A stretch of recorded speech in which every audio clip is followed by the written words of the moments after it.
Assalamualaikum warahmatullahi wabarakatuh. Bismillahirrahmanirrahim. Alhamdulillahirabbil alamin.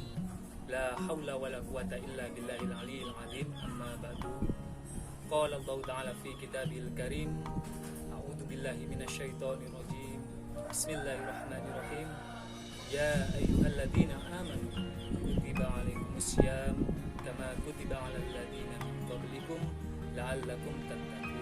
Al-ayat Shadaqallahul Azim. Anak-anakku sekalian, MI Miftahur Rahman yang Ustadz cintai dan Ustadz banggakan, alhamdulillah hari ini kita sudah memasuki bulan suci Ramadan, yakni bulan penuh dengan keberkahan. Semoga kita semua diberikan oleh Allah kekuatan, kesehatan, kelancaran, amin ya robbal alamin. Anak-anakku sekalian, MI Miftahur Rahman yang Ustadz cintai dan Ustadz banggakan. Di sini Ustadz akan menjelaskan tentang materi puasa Ramadan. Sebelum Ustadz menjelaskan tentang puasa Ramadan, apakah anak-anak sudah ada yang tahu apa itu pengertian dari puasa? Ya, betul sekali. Puasa menurut bahasa Arab yakni asyam, yang artinya al-imsak, menahan. Sedangkan menurut istilah agama Islam, puasa atau asyam adalah menahan dari makan dan minum serta hal-hal yang membatalkan puasa dari terbitnya fajar sampai terbenamnya matahari. Perlu anak-anak ketahui, di dalam puasa itu ada syarat dan rukunnya anak-anak. Apa itu syarat dan rukun? Jadi syarat itu adalah segala sesuatu yang dilakukan di luar perbuatan. Sedangkan rukun sesuatu yang dilakukan di dalam perbuatan. Jadi kalau kita melakukan puasa, berarti syaratnya berada di luar puasa. Sedangkan kalau rukun itu berada di dalam puasa. Perlu kalian ketahui anak-anak, apa saja syarat dan rukun puasa. Anak-anak MI Miftahur Rahman yang Ustadz cintai dan Ustadz banggakan, perlu kalian pahami dan mengerti agar puasa kalian bisa diterima oleh Allah Subhanahu wa Ta'ala. Adapun syarat yang pertama adalah Islam. Jadi syarat yang pertama harus beragama Islam. Syarat yang kedua adalah baligh. Dalam hal ini baligh adalah kalau laki-laki itu sudah pernah mimpi basah, sedangkan perempuan itu sudah haid, ya. Dan yang ketiga yakni berakal sehat. Perlu diketahui di sini yang diwajibkan untuk berpuasa itu harus berakal sehat. Jadi contoh tidak boleh untuk orang gila, orang stres dan lain sebagainya. Yang keempat yakni kuat. Perlu diketahui orang yang melaksanakan puasa itu harus kuat. Dalam ajaran Islam diajarkan apabila ada orang yang sakit atau orang yang berpergian jauh itu tidak diwajibkan untuk berpuasa, tapi harus gantinya. Nah, itu beberapa syarat dari puasa. Sekarang rukun puasa. Yang pertama yakni niat. Jadi kita harus niat dahulu. Biasanya kita niat setelah sholat taraweh.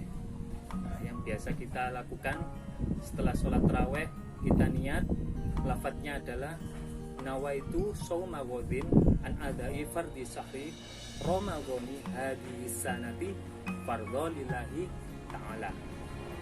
Jadi sebelum berpuasa kita harus wajib untuk niat. Jadi tidak ada alasan untuk tidak niat. Yang kedua, menahan. menahan diri dari makan dan minum serta hal-hal yang membatalkan puasa. Jadi itu tentang syarat dan rukun dari puasa itu sendiri.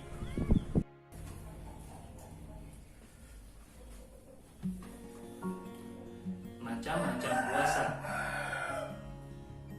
Puasa dilihat dari segi hukumnya, di antaranya ada puasa wajib, puasa sunnah, bahkan ada yang dihukumi haram. Adapun contoh dari puasa wajib, yakni seperti puasa Ramadan yang saat ini kita laksanakan. Contoh puasa wajib lainnya yakni puasa pada nazar atau janji. Ketika sakit, ya Allah, ketika nanti saya sembuh, besok saya akan berpuasa. Nah, yang seperti itu dinamakan puasa nazar atau janji, maka hukumnya wajib. Puasa yang kedua ini puasa sunnah. Contohnya puasa Senin Kemis, puasa Arafah, puasa Tarwiyah, dan lain sebagainya. Dan yang ketiga, bahkan dihukumi haram. Seperti contoh pada tanggal 1 Syawal, hari raya Idul Fitri. Jadi tanggal 1-nya kita tidak boleh berpuasa. Terus selanjutnya pada tanggal 10 Dzulhijjah, hari raya Idul Adha. Dan setelahnya hari Tasyrik, tanggal 11, 12, 13 Dzulhijjah. Maka dari itu puasa hukumnya ada wajib, sunnah, dan bahkan haram.